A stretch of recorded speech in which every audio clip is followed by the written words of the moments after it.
गच्छामि। परिवेश वंदना करेंगे, सभी यहाँ बैठ जाएंगे और बंदे जी से बैठ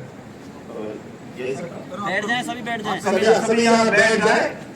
और अरे माचिस कहाँ विमल? पूज्य बसंत नागार्जुन सुरेश साई जो नागपुर से चलकर आए हैं गौतम बुद्ध कल्चर बौद्ध वृक्ष की पूजा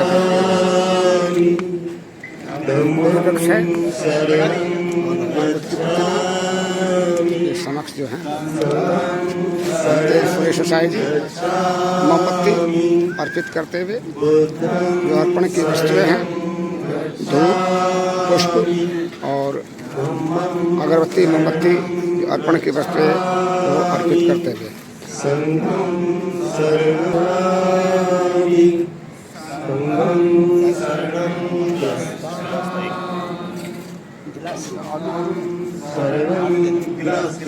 धम्मं नमामि संघं नमामि। हरि बुद्ध के समर बनते हुए बुद्धि है समय पंचशील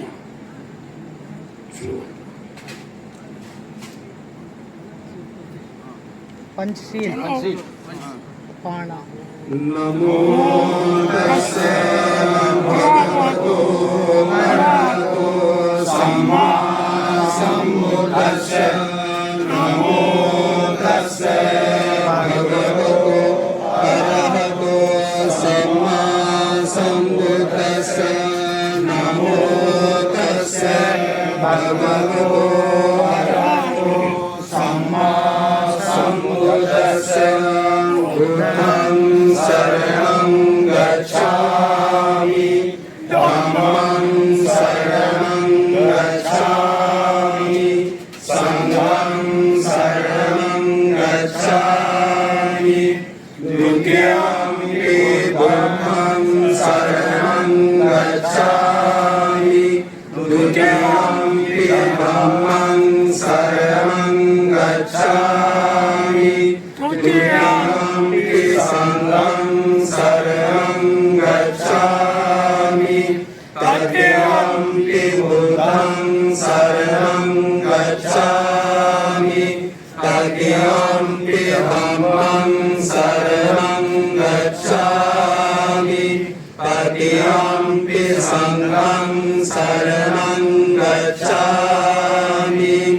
पाणातिपाता वेरमणि सिक्खापदं समादियामि। आदिन्यदाना वेरमणि सिक्खापदं समादियामि। कामेषु मिथ्याचारा वेरमणि सिक्खापदं समादियामि।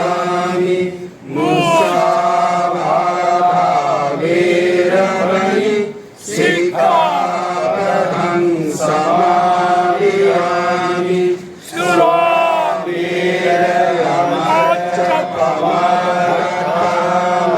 वेरमणि सिक्खापदं समादियामि।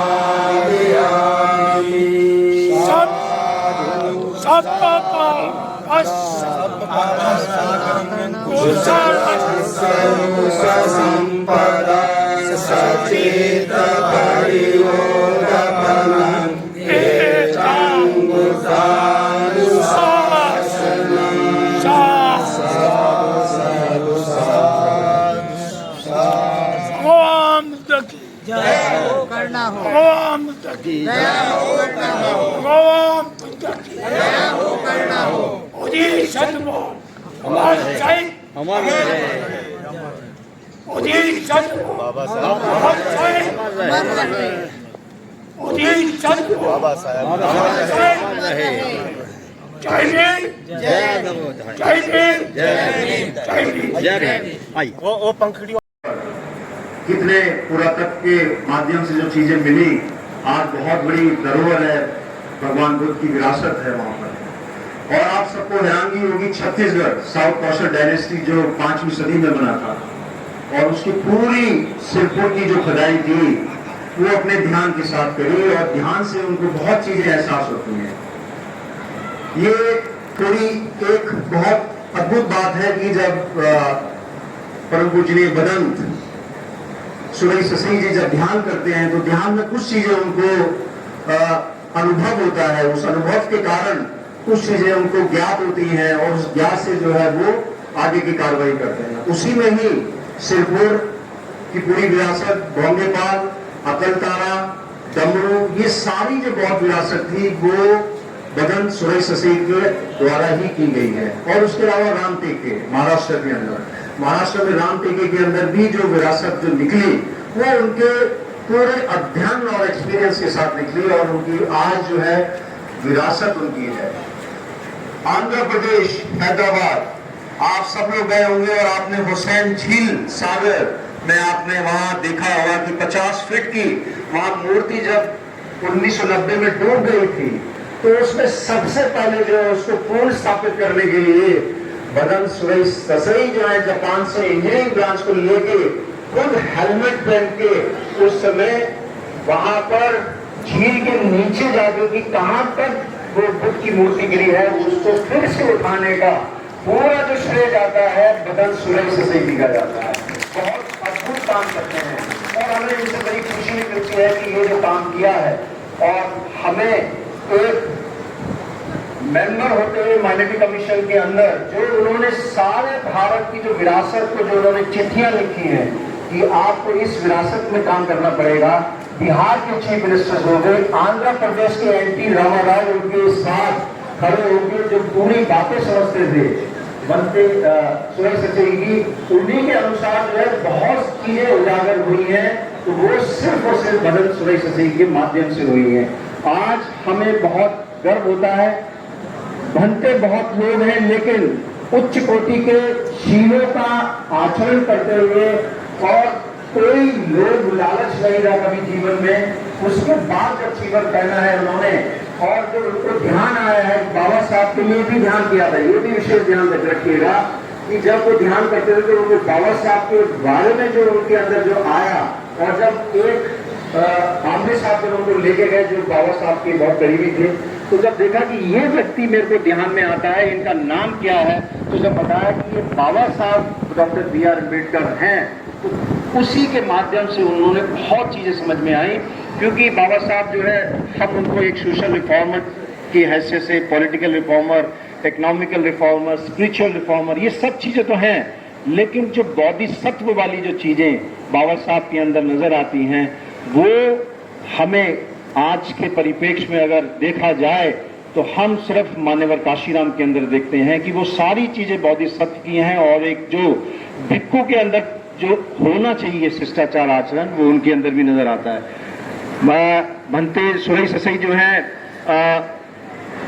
यहाँ की चीफ मिनिस्टर बहन मायावती उनके कार्य को देख के उनसे बहुत प्रभावित रहते थे और उन्होंने मान्यवर काशीराम से भी बहुत कुछ सीखा है और उनसे जो वार्तालापें हुई हैं वो बहुत अच्छी रही हैं।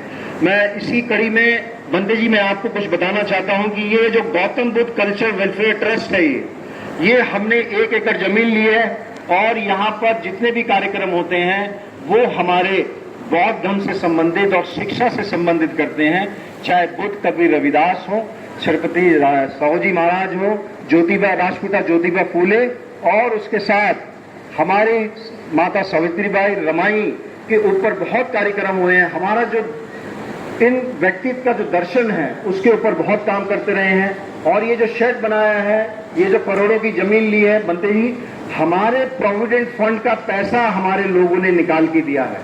15 लाख रुपए जब कम पड़ गए थे तो वो उधार के रूप में भी और दिए हैं लोगों ने, तब जाके ये हमने जमीन खरीदी है और जो गौतम बुद्ध नगर के अंदर बहुत प्राइम एरिया के अंदर है और ये फिर शेड बनाया है, टॉयलेट ब्लॉक बनाया है और हम आगे जाके जो हम काम करना चाहते हैं वो हमारी बंदे जी 2 मंजिला डोरमेट्री बनानी है और एक बड़ी किचन बनानी है डाइनिंग हॉल के साथ, जिससे कि हम यहाँ पर धन बेचना को लेके और ध्यान को लेके जो भी हम कार्यक्रम करें तो वो यहाँ पर 10 दिवसीय 3 दिवसीय जो कार्यक्रम हो वो हमारे उपासक उपासिकाएं शामलेरी जो है यहीं रहे और यहाँ रह के वो ध्यान और धर्म देशना के बारे में अध्ययन करें। हमारा कोई किसी दूसरे धर्म की बुराई करने से हमें दूर दूर तक हम इस बारे में नहीं सोचते, क्योंकि हमारे पास हमारे बुद्ध कवि रविदास की बहुत अच्छाइयां हैं, इतनी खूबियां हैं कि अगर हम उसके बारे में बोलते रहेंगे तो हो सकता है 10, 15, 20 दिन लग जाए, लेकिन उनकी खूबियां हम जो है नहीं पूरी कर पाएंगे। तो हमें अपनी बुद्ध कवि रविदास की अच्छाइयों की तरफ चलना है। साइंटिफिक टेम्परामेंट हमने रखना है जो बाबा साहब ने हमें संविधान के माध्यम से दिया है। संविधान के अंदर जो चीजें दी है, बंदे जी हम वही काम करना चाहते हैं यहाँ पर, और हम करते आ रहे हैं 2012-13 से, और उसके बाद 2017 की जमीन ली है उसके माध्यम से।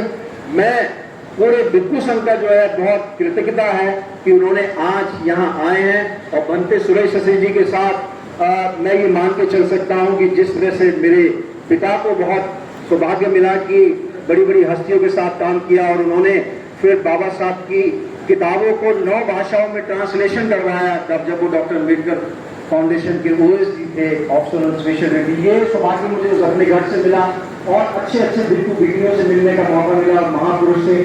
और आपके साथ जब मैं छत्तीसगढ़ में पोस्टेड था तो जितना करीब रह के मैंने आपके साथ काम किया, और जो आपने दिशा निर्देश दिए, आपके वन लाइनर होता है, थोड़ा सा ध्यान रखें कि बंदे जी जो दम देशना देंगे, थोड़ा सा उनको समस्या आई है और उसकी वजह से वोकल कॉर्ड में थोड़ी समस्या है तो बोल नहीं पाते हैं। ये भी ध्यान रखिए कि 1915 के आसपास बंदे जी को मृत्यु घोषित कर दिया गया था हॉस्पिटल के अंदर, और 2 घंटे बाद फिर बोला गया कि नहीं वो बिल्कुल ठीक है। ये डॉक्टर्स और जो बाकी के लोग थे जापान के अंदर बिल्कुल, और बाकी जगहों में, और एक श्रद्धांजलि का एक चलने लगा था।